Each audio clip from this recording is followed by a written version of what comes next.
think pretty fundamentally it's leadership.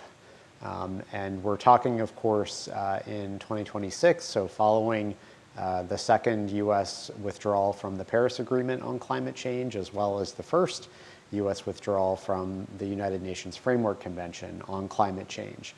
The United States played a very important role in driving the climate agenda forward as a member of both agreements and architectures.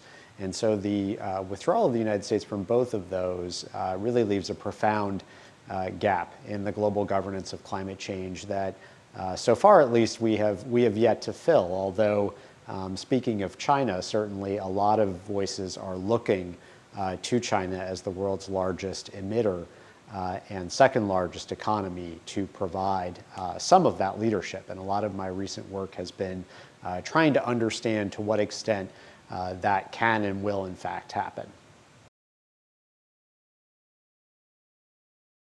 You know, if I think about the climate governance, international climate governance landscape, I think back to my first COP, or Conference of the Parties, in 2007 in Bali.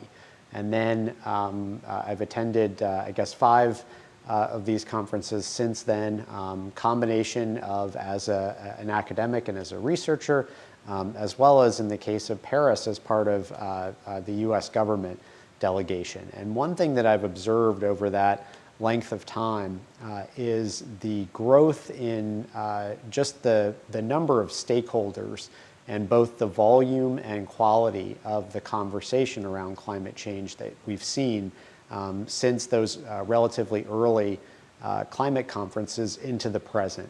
And one of the things I say about the COPs is that love them or hate them, and there are plenty of people who do both, I think they're probably the most representative, regularly held or regularly scheduled gatherings on the planet.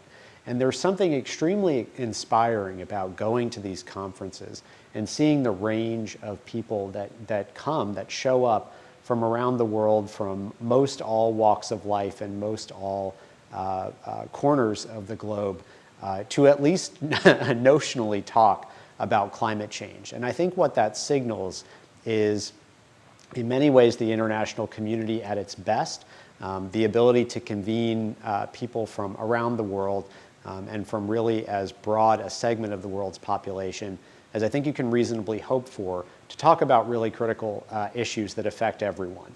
Of course, we could have a much longer conversation about whether the outcomes of that process are equal to the scale of the challenge that climate change poses for the world, but there is something very inspiring about just that convening process and the fact that we do have a platform, imperfect as it may be, for talking about this monumental shared challenge. I think most everybody would agree that we're living through a period of heightened geopolitical tension, conflict, competition, and yet the reality is that the world is far more interdependent than it has ever been before. And that will change only at the margins, which means that while directionally we're, I think, in most respects moving away from a world marked by cooperation as opposed to conflict and competition, there is still plenty of cooperation and plenty of need for it, which also means that the institutions that we do have, imperfect as they may be, to foster that cooperation are going to be as important as they ever have been. I think, sort of somewhat paradoxically at least, trade is an area where there's in fact a tremendous amount of need and even opportunity for cooperation. We've seen a trade landscape that's been reshaped by tariffs and protectionist barriers from a couple of angles and dimensions. But the realities of global trade, globally integrated supply chains remain.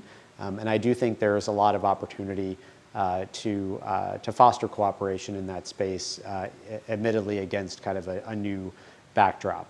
I also think, and we're speaking a few weeks after the onset of the current crisis involving Iran and the effect that's had on the world's energy system. Energy is another example that really cries out for cooperation, both from a climate change perspective as well as, I think, broader economic and political perspectives.